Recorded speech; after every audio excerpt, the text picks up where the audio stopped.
Entebbe nga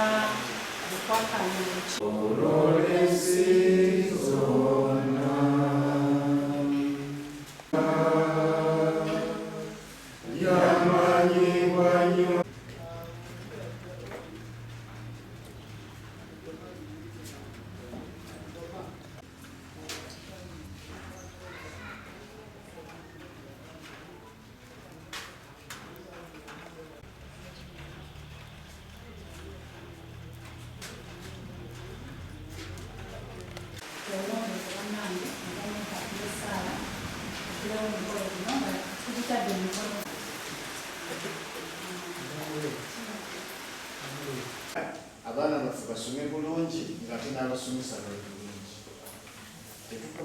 We are able to collect enough money to see that we are able to return to the community. Era memba waliwo yali akisebe wana akyogere and we take action.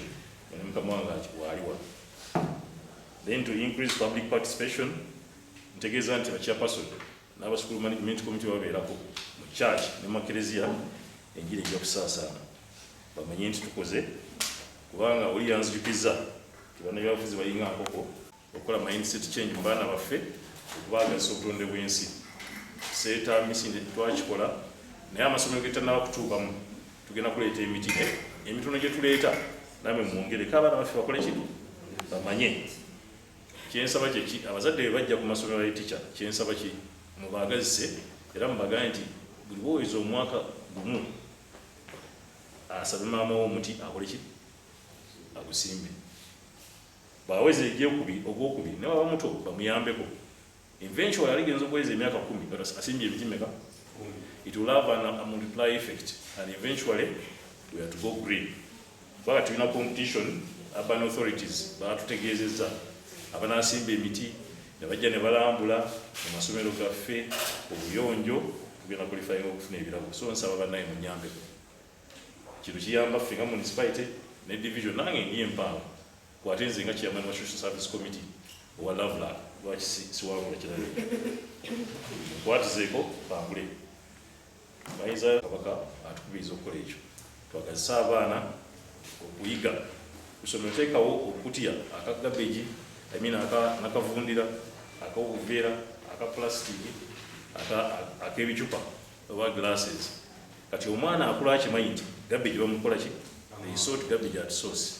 Eventually we shall reduce garbage generation and hence reduce on the costs then to saving ekikuya makalashi ediba lwakimba fiirako and we make an informed decision natugaa nti desk to people ratio eri etya bwogenda mu seeta kumpi amasomero g'eseeta gonna abaana bali mu 10 plus nali ku meya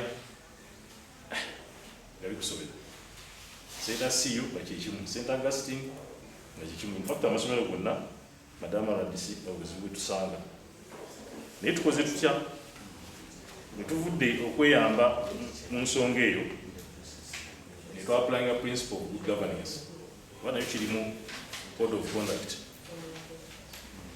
omwangu mwayinza okiyita the process of exercising political. You need to do something that stays forever, even here, so that it gives them reason to give you another contract and another contract for them not to doubt. So I want to thank you for delivering to us what we asked for quality. But chairperson mujja wano because bino tulina okubi owninga ng'abantu n'abantu baffe betukulembera babitegeere because most times bino ebintu bijja government eweereza ebintu naye tusirika abantu basigala nga bakoowa bagamba government tekoze but each passing day government ekola amakubo tugalina. The other time I was tasking my security committee bangambe ebyalo bitalina amazzi n'amasanyalaze. So my chairperson bwe bakutuukako I want to know ekyalo ekitalina mazzi ekyalo ekitalina amasanyalaze.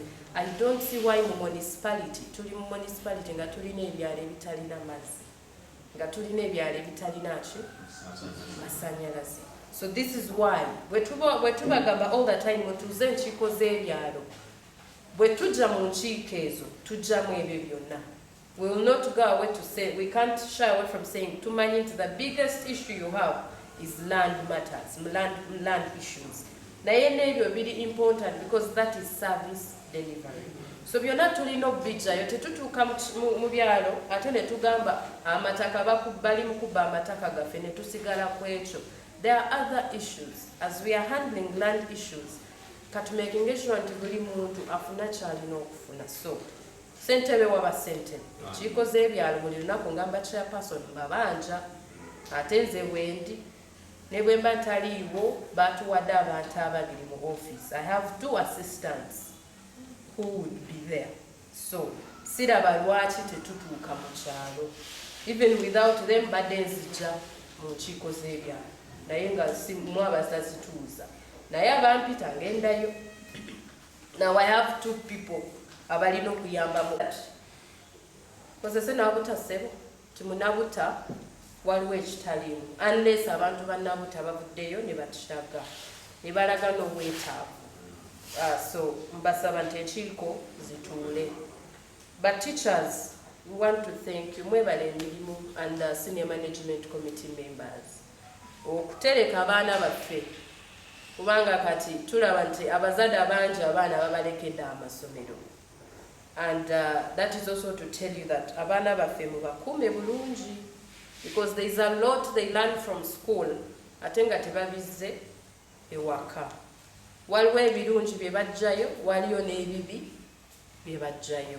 So pay attention to those children because right now that is the responsibility God has given you. And we must take care of that responsibility. I know the challenges. I have gone to Seta Umeya, and sometimes you're wondering where are these children sitting. I've been, I think, to Seta CU, but sometimes you can be lied by how big the place looks. But at least I've appreciated the challenges of Seta Umeya.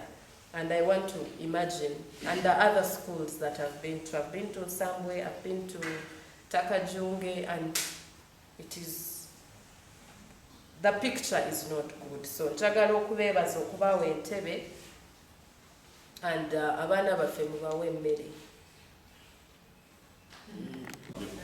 oba eziweddeko oba ezigwawo because it is starting. Kyali kya June bakyongezezaayo up to July. Abantu mubagambe mubategeeze nti bakyongezezaayo naye tebagwamu maanyi kigenda kukolebwa. But there are still abatanewandiisako at all. That one is still ongoing. Bewandiise basobole okufuna ennangamuntu. The education takyogeddeko naye abazadde mubagambe abaana beetaaga ki okuwandiisa ne numbers n'okubawandiisa ku ssomero. Abazadde baticha mbakolera akarango. But that's my job because I'm here to speak for government programs.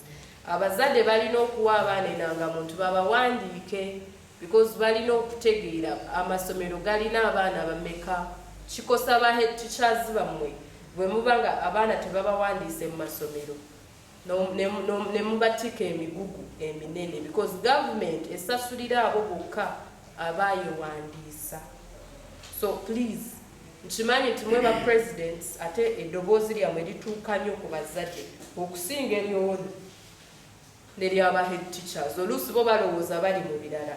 But let this message get out because tetwagala omwana wa Uganda akosebwe for other things. So let us get out with that message mu byalo byaffe, mu bantu baffe, even in your PTAs.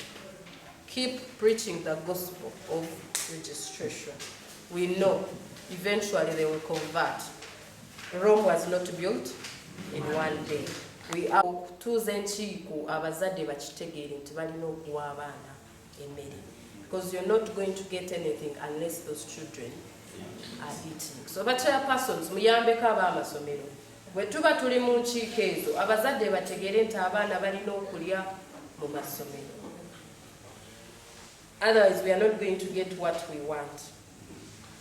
Abasomesa, because now we are teachers and parents representatives, abaana tubatadde nnyo mu kwetaaga division 1s ne tulekako curriculum activities. And yet we are looking at a holistic child. So lowooza nti waliwo essomero eragenda mu n'ensomo bwa RDC It is not there. I am an accountant by profession, but I don't know when I last did accounting. God knows when I last did that.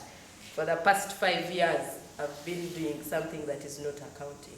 So let our children involve themselves in different activities. Let there be sports, let there be MDD, because you don't know where the child's talent is. Fetwagala tugambe nti mukono faba abasinze mu ggwanga with divisions, but when you get out, the child can't do anything. When the child is sent to the world, they can't defend themselves. They can't compete against the world. So are we, at the end of the day, nurturing the nation, or we are killing the nation?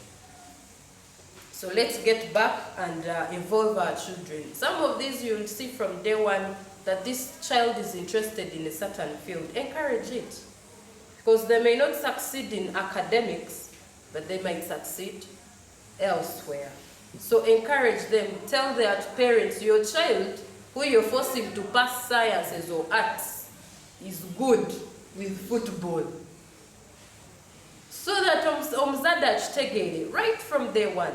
That is when we are going to have a generation tomorrow of a holistic generation. We will have the footballers, we will have the other skills, and also the academicians. If we focus only on academics, then we will lose out on the other world. That is how you find people thinking the other ones are failures, but they are not. They are simply not performing in their field.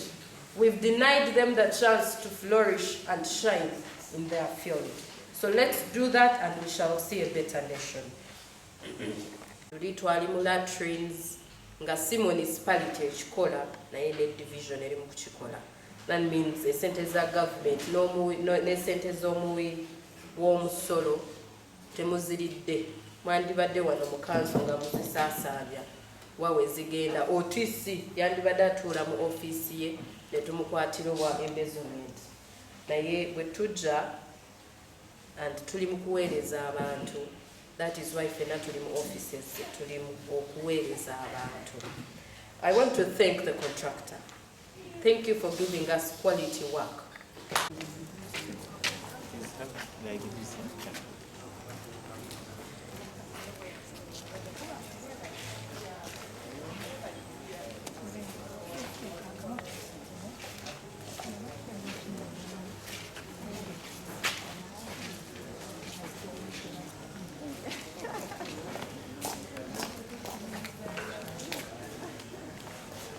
Activities nga akulira ssentebe w'akakiiko akakulira ebyakko kalicula ku lukiiko lw'abasomesa nkubiriza abakulu b'amasomero okusoosowaza ennyo emizannyo ettaamu eno. Tulina omupiira, tulina music, bituyambako nabyo okutumbula ebitone by'abaana ne batendekebwa nga bajjudde bulungi. So mbakubiriza mubifubeeko nnyo ettaamu eno kuba byebiriko ku programu. Mwebale nnyo, mwebalire ddala. Kisubi Moses, omukulu wa ssomero lya Center Church of Uganda Primary School, twala omukisa guno okwebaza Goma Division Council ne Government olw'okutuwa Entebbe 36 okulongoosa kutuula kw'abaana. Kyamazima okutuula kubadde kutusoomooza olw'omuwendo gw'abaana oguli mu ssomero. Naye kati ketufunye desk entuula ejja kulongooka n'okusoma kusobola okugenda obulungi mu maaso. Twagala okwebaza era gavumenti, ebikolebwa mu ssomero birabika. Ffe ng'abasomesa tusasulwa era n'abaana nabo bafuna capitation grant. Naye mpozi ekirala olwo kye tusigaza ekisoomooza kwongera kulaba nga n'abaana ba special needs ate bafuna ebikozesebwa ebirala nga hearing aids. Mwebale nnyo, mwebalire ddala.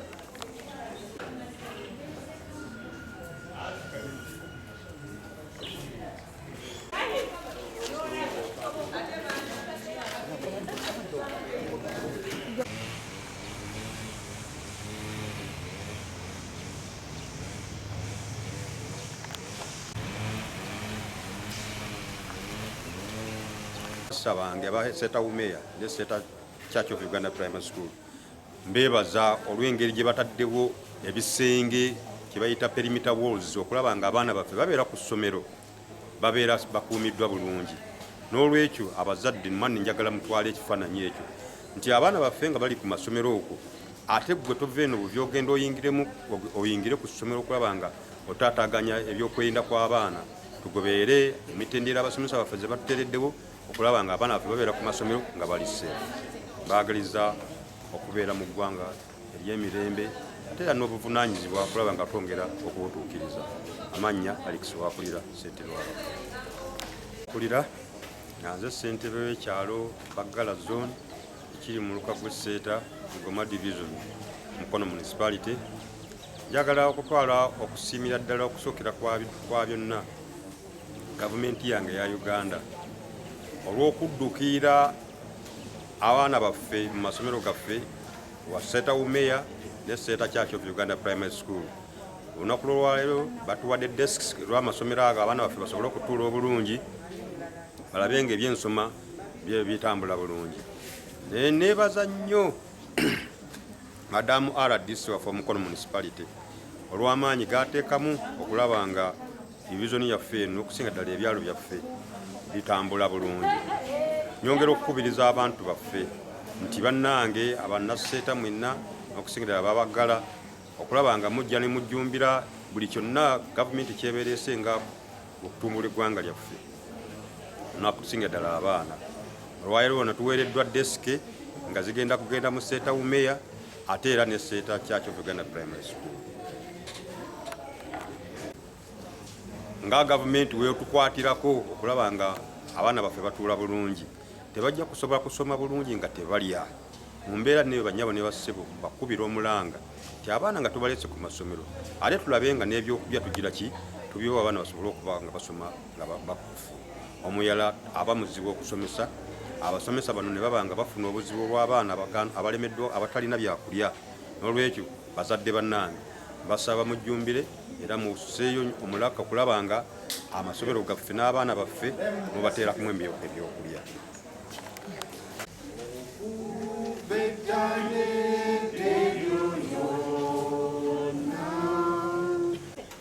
On behalf of Government of Uganda, today, the 6th June 2024, I officially hand over and commission 130 desks to the 4 schools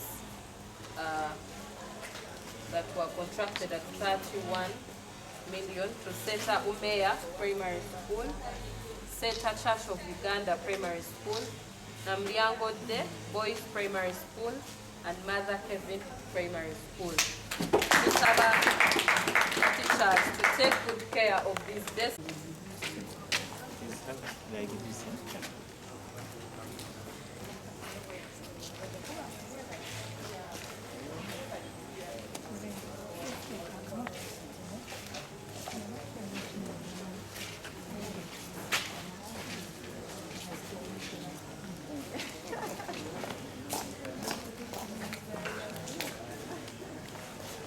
Amasomero gaffe aga gavumenti nyingi abasinga abaana abazadde tebafuddeyo nnyo kulaba nti basasula ssente z'emmere. Kale ekyo nekibanga nakyo si kirungi ku nsoma y'omwana.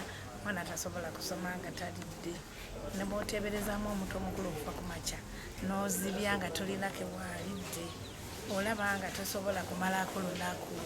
Tulina challenges ezo. Positive in the challenges are safe water. They have given us safe water tax in some schools, but promises and abatanafuna bajja kufuna n'olw'ensonga eyo katusuubiza gavumenti yaffe ennungi gye twebaliza ddala etuyambye obuyambi bungi mu masomero ga gavumenti. Ebitabo babituwadde buli kimu kyotayinza ate kusanga mu private schools kubanga nze nzimanyi bulungi teri bitabo. Batuwadde ebitabo ne batuweera ddala kati kwosana buno obuyambi bwonna obwongeddwako our division. Thank you so much. Nze Nabatovu Jane Francis Famba ndi wano e Goma South Division School Goma division nga tuzze okufuna edesks z'abaana baffe mu masomero ge balaba galimu abaana bangi ng'ate tebatwala bulungi. Twebaza nnyo aba Goma division okuviira ddala ku town clerk, Entebbe, bakansalas ne bakama baffe bonna okulaba nga basobodde okutuwa ebituulibwako abaana mu butuufu. Amasomero gaffe gano Setawumeya, St. Augustine, Mother Kevin, Namiryango de Boys, gyenkulira tubadde n'abaana bangi nga batuula beenyiga ekyo ne kiditalinga their handwriting abaana nga tebeega naye tufunye Entebbe quality ennungi tweyama okuzimaintaininga kubanga bazituwadde tugenda kuzikozesa bulungi naye nezatuweebwa edda baze batuwa amasomero gaffe aga Goma Entebbe tweyama okuzimaintaininga obulungi nga tuddaabiriza bakama baffe tweyanziza nnyo zibadde commissioned by our RDC. Thank you so much.